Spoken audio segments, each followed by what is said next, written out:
হরে কৃষ্ণ।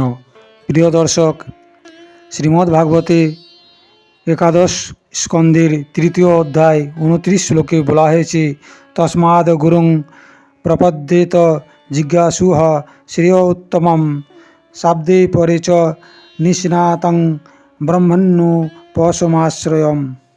অতএব কেউ যদি আন্তরিকভাবে প্রকৃত আনন্দ লাভের অভিলাষ করে তবে তাকে অবশ্যই দীক্ষা গ্রহণের মাধ্যমে একজন সদ্গুরুর আশ্রয় গ্রহণ করতে হবে।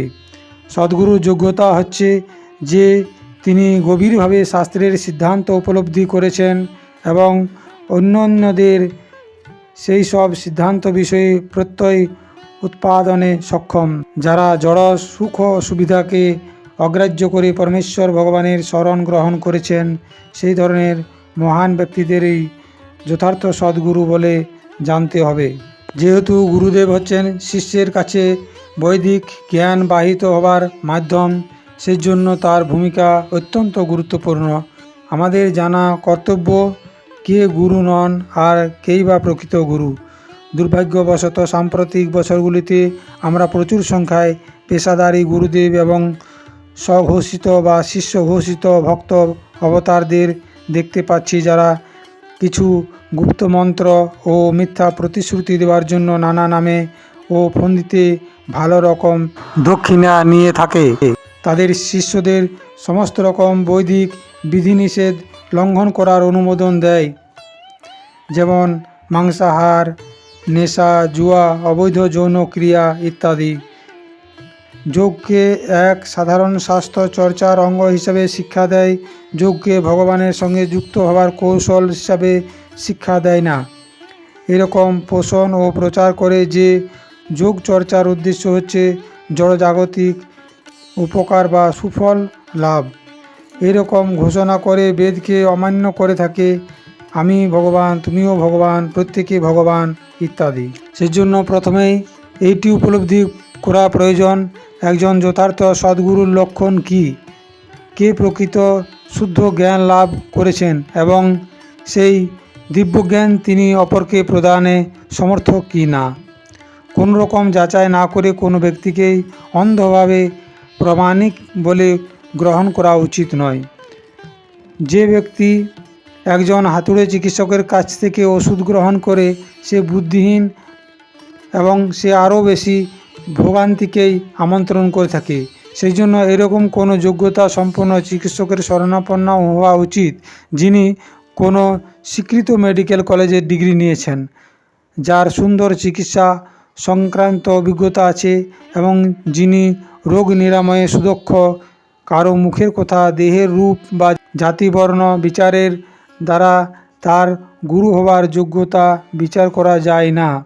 ঠিক যেমন সোনার বিশুদ্ধতা নির্ধারণ করা হয় নির্দিষ্ট ধরনের পরীক্ষার মাধ্যমে, তেমনি কেউ যথার্থই সদ্গুরু কি না তা নির্ধারণের জন্য পরীক্ষা পদ্ধতি রয়েছে।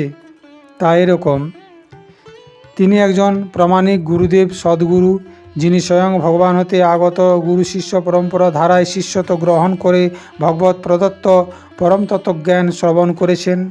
সেই জ্ঞান তিনি কোনো রকম পরিবর্তন না করে অভ্রান্তভাবে প্রদান করেন। সেই জন্য তার কথা অভ্রান্ত।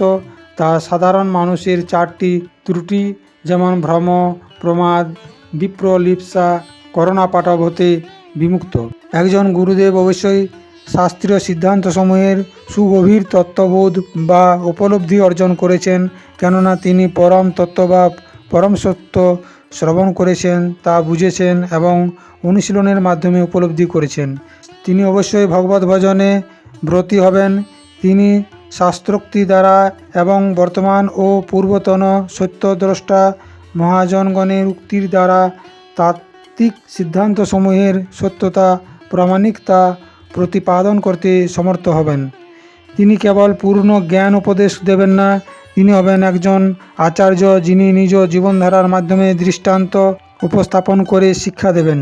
তার ইন্দ্রগুলি অবশ্যই তার বশীভূত থাকবে। তিনি হবেন সংযতেন্দ্রিয়। যদি কোনো গুরুদেবের ইন্দ্রিয়গুলি সংযত না থাকে এবং যদি তার শিষ্যদের ইন্দ্রিয় সংযমের শিক্ষা না দেন, তাহলে তিনি গুরু হবার যোগ্য নন।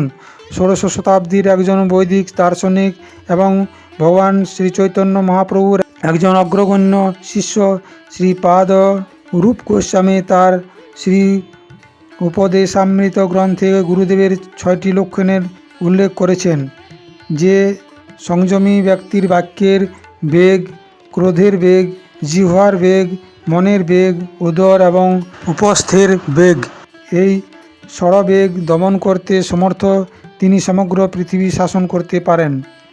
তিনি হবেন সত্যনিষ্ঠ, সকলের সুহৃদয়, অনিন্দুক এবং সকল জীবের কল্যাণকামী। তিনি নিজে তার ইন্দ্রিয়জ কল্পনা জল্পনা দ্বারা কোনোরকম মনোধর্মী তত্ত্ব উদ্ভাবন করবেন না।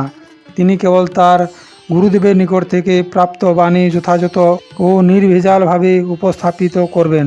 প্রখর বৌদ্ধিক উৎকর্ষ থাকলেও কোনো ব্যক্তি যদি ব্যক্তিগত চরিত্র সন্দেহজনক হয়, তিনি যদি স্বার্থ বাসনাযুক্ত হন এবং ভোগ লিপ্সু হন, তিনি গুরু পদবাচ্য নন।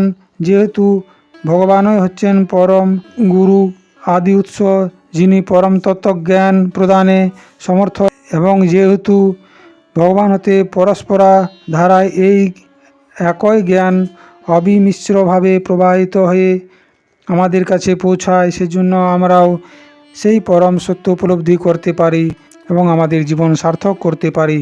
প্রত্যেক সভ্য মানুষের কর্তব্য হচ্ছে এরকম একজন প্রামাণিক তত্ত্বজ্ঞানী ব্যক্তিত্বকে গুরুরূপে বরণ করা, তার নিকট থেকে জ্ঞান লাভ করা এবং এইভাবে জীবনকে সফল করে তোলা। ঠিক যেমন সুইচ টিপে আলো জ্বালা মাত্রই একটি অন্ধকার ঘর নিমেষেই আলোকিত হয়ে ওঠে, তেমনি দিব্যজ্ঞানের জ্যোতি প্রবাহ দ্বারা অজ্ঞান তমসাবৃত হৃদয় কন্দর আলোকোজ্জ্বল হয়ে ওঠে। এইভাবে জ্ঞানদীপ্তি দ্বারা উদ্ভাসিত হলে মানুষ শাশ্বত অমৃতময় সুখ লাভ করতে পারে। প্রিয় দর্শক, আপনি যদি আমার চ্যানেলে নতুন হয়ে থাকেন তবে চ্যানেলটি সাবস্ক্রাইব করে সঙ্গে থাকুন এবং লাইক, কমেন্ট ও শেয়ার করতে ভুলবেন না। ধন্যবাদ।